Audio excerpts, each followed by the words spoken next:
हाथरस जिला के सिकंदराराव इलाके के गांव कचौरा में अभिषेक गुप्ता नाम का 30 वर्षीय युवक अपने परिवार के साथ रहता था। अभिषेक के परिवार में माता पिता के अलावा एक छोटा भाई आशीष गुप्ता और एक बहन भी रहते थे। कुल मिलाकर यह परिवार काफी समृद्ध और इज्जतदार माना जाता है। अभिषेक तहसील में टीवीएस कंपनी की बाइक का शोरूम चलाते थे। उन्होंने यह शोरूम 21 अगस्त 2025 को शुरू किया था। इससे पहले वह अपने पिता के साथ गांव में ही आढ़त का कारोबार किया करते थे। वैसे उनके पिता नीरज गुप्ता आज भी आढ़त का ही व्यवसाय करते हैं, लेकिन जब कभी काम थोड़ा कम होता था तो वे बेटे की मदद के लिए उसके शोरूम पर चले जाते थे।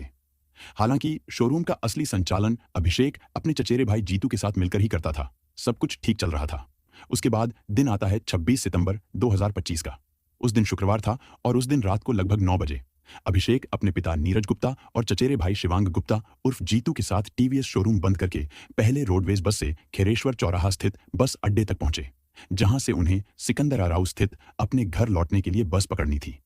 कुछ देर बाद बस आई तो पिता नीरज गुप्ता और भाई जीतू पहले बस में चढ़ गए। अभिषेक भी बस में सवार होने के लिए जैसे ही गेट की तरफ बढ़ा, तभी अचानक तेज रफ्तार से एक बाइक वहां आकर रुकी। बाइक पर 2 युवक सवार थे। उनमें से आगे बैठे युवक ने हेलमेट पहन रखा था, जबकि पीछे बैठे युवक ने अभिषेक पर निशाना साधते हुए 2 गोलियां दाग दी।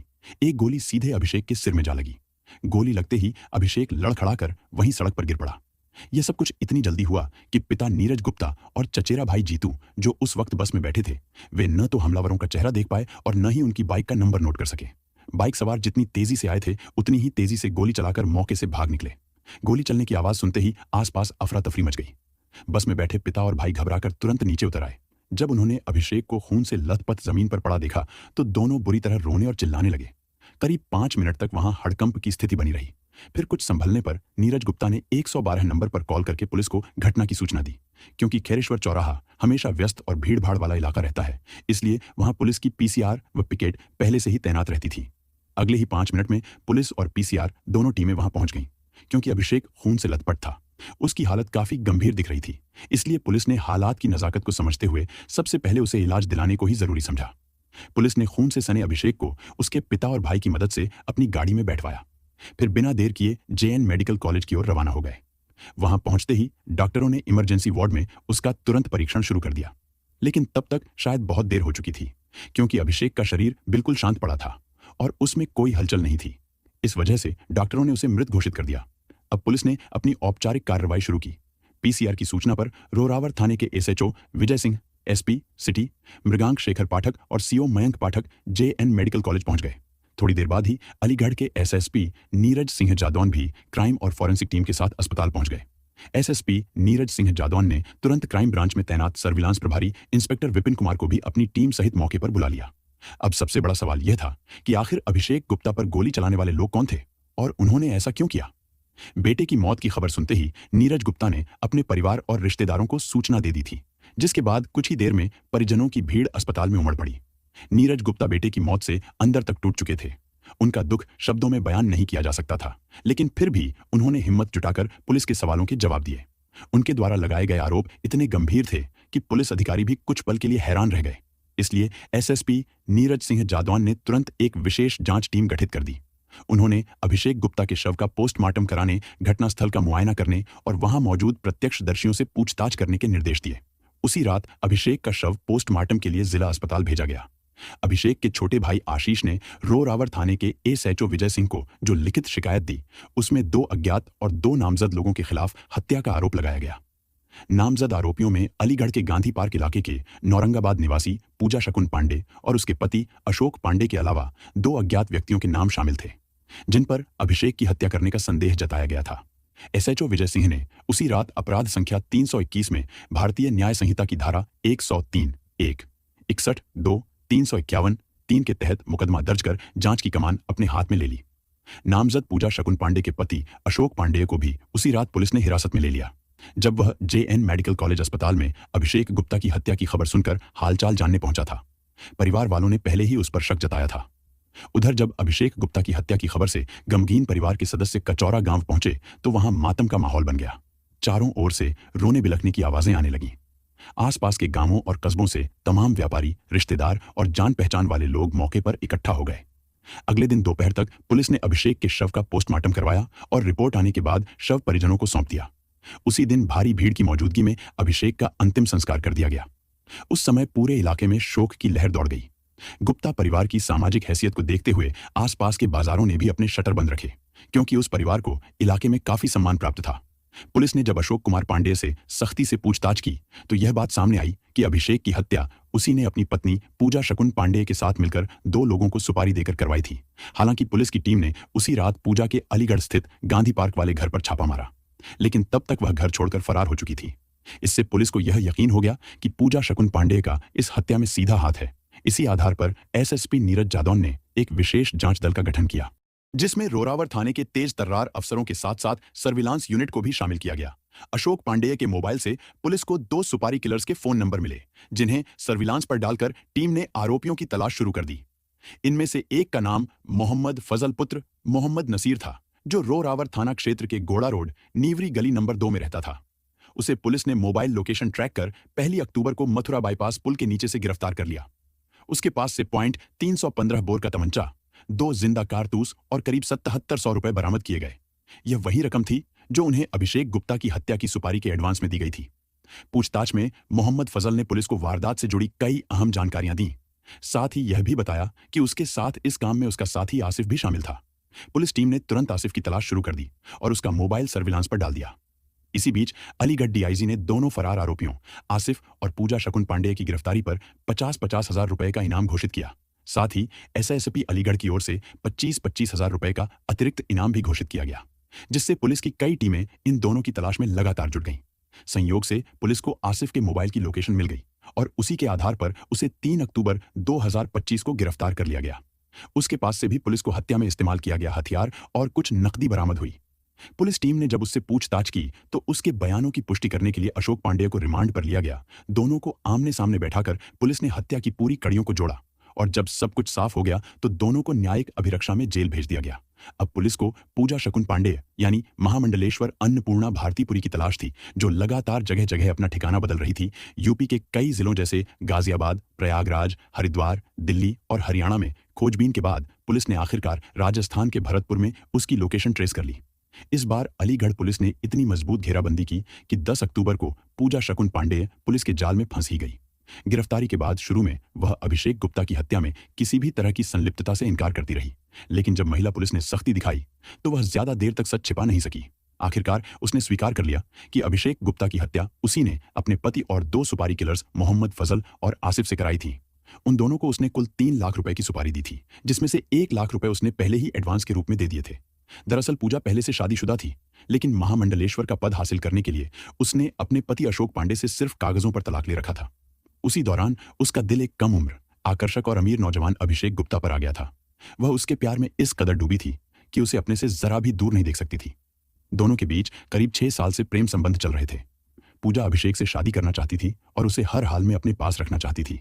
जब अभिषेक की फैमिली को इस रिश्ते की भनक लगी तो उन्होंने उसे पूजा शकुन पांडेय से दूर रहने की सलाह दी।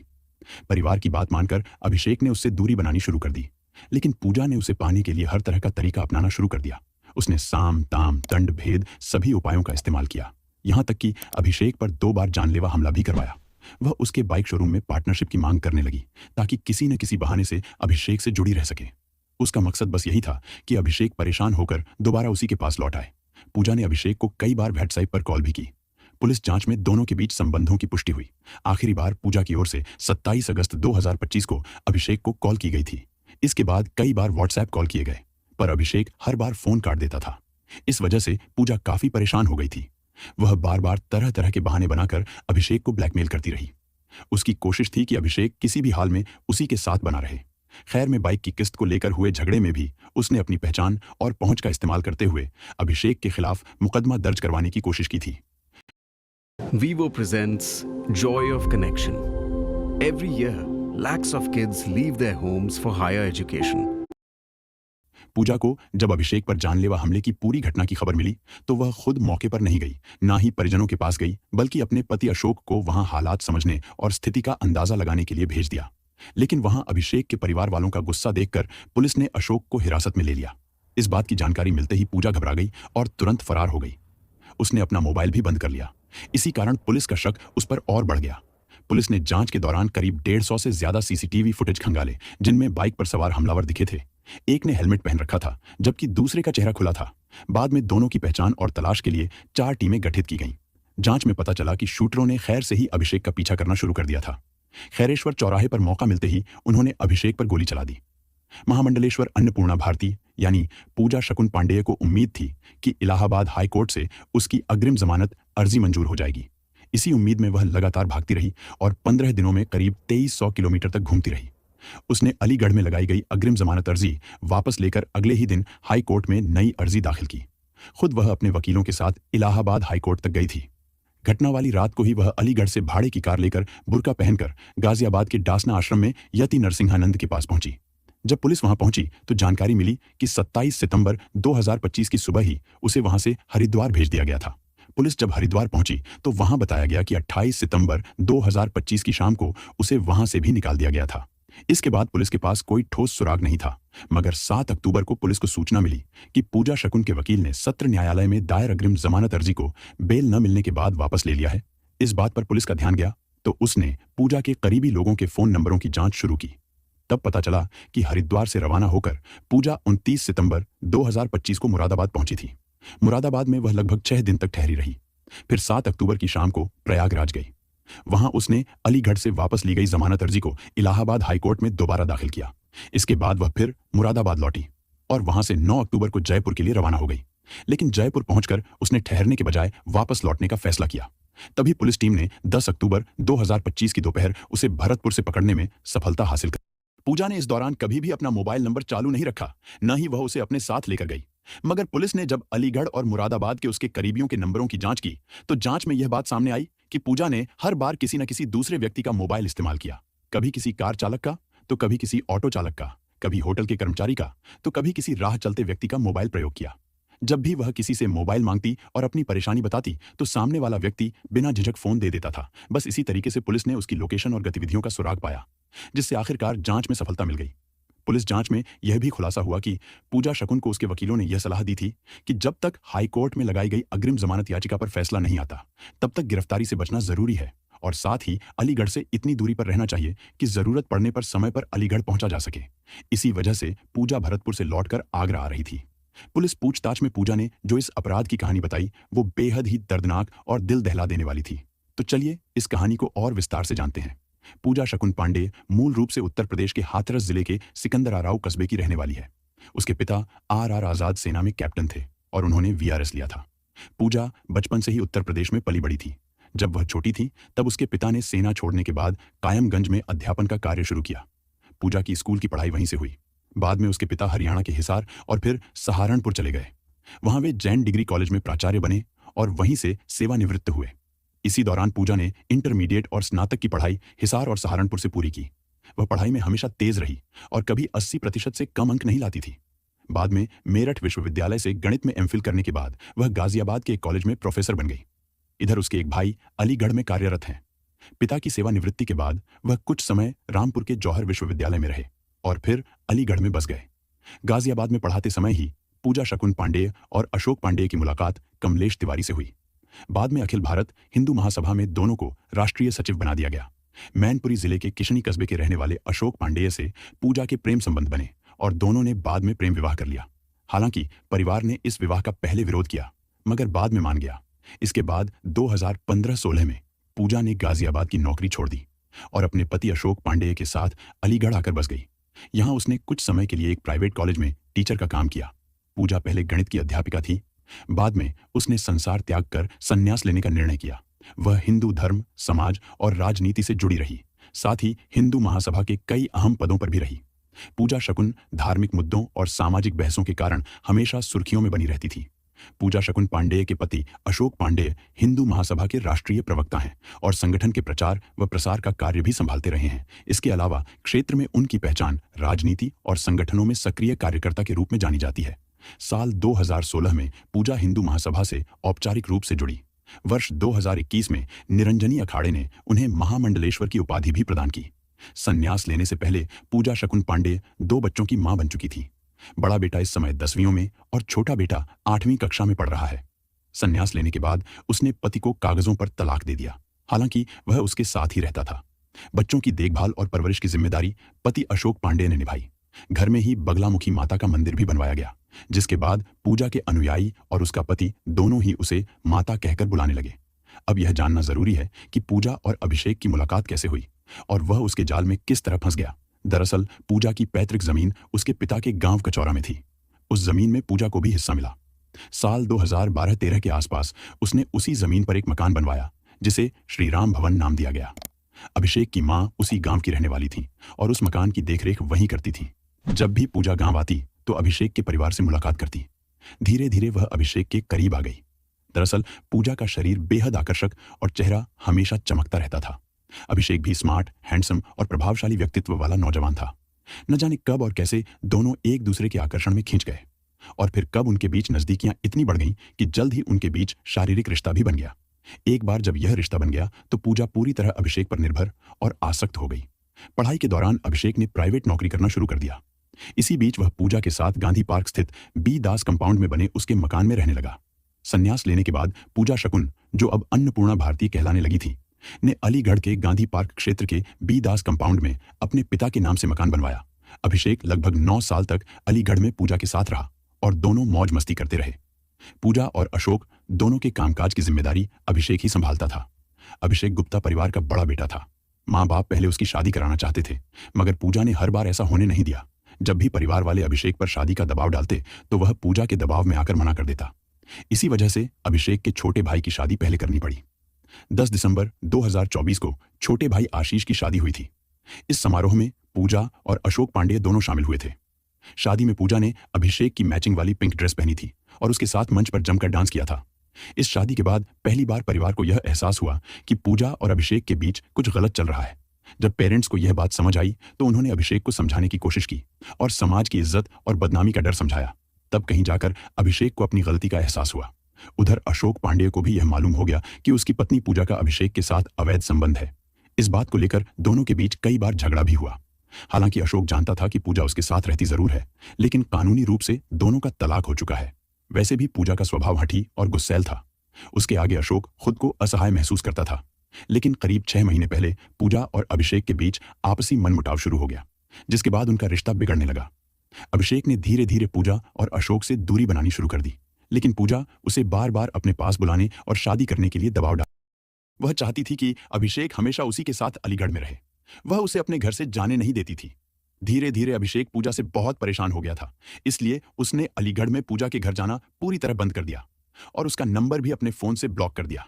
इसके बाद उसने अपने काम पर ध्यान देते हुए नया बाइक शोरूम खोल लिया। पूजा द्वारा बार बार शादी का दबाव डालने की बात अभिषेक ने अपनी मां को भी बता दी थी। अगस्त 2025 में उसने टीवीएस बाइक का शोरूम शुरू किया था। पुलिस? मिस सीमा? जी? लेकिन जब पूजा की प्रताड़ना और जबरदस्ती बढ़ती गई और अभिषेक ने उसके पास लौटने से साफ इनकार कर दिया, तो पूजा ने तय कर लिया कि अब वह उसे किसी और का भी नहीं होने देगी। इस योजना में उसकी मदद मोहम्मद फजल और आसिफ ने की। फजल रोरावर इलाके का रहने वाला था और वेल्डिंग का काम करता था। वह लगभग 7-8 साल से पूजा के पति अशोक पांडे को जानता था। जब पूजा ने अपना घर बनवाया था तब वेल्डिंग का सारा काम फजल ने ही किया था। अगस्त के शुरुआती हफ्तों में जब फजल अशोक पांडे के घर किसी वेल्डिंग का काम करने गया तो अशोक पांडे ने बातों ही बातों में उससे कहा कि उसे एक लड़के की हत्या करवानी है। क्या वह किसी ऐसे आदमी को जानता है जो यह काम कर सके? इसके बदले में वह उसे अच्छी रकम देगा। दरअसल अशोक पांडे भी यही चाहता था कि अभिषेक को रास्ते हटवा दिया जाए ताकि यह मामला हमेशा के लिए खत्म हो जाए। फजल ने अशोक के इस प्रस्ताव को सुनकर हामी भर दी और कहा कि वह इस काम में मदद कर देगा।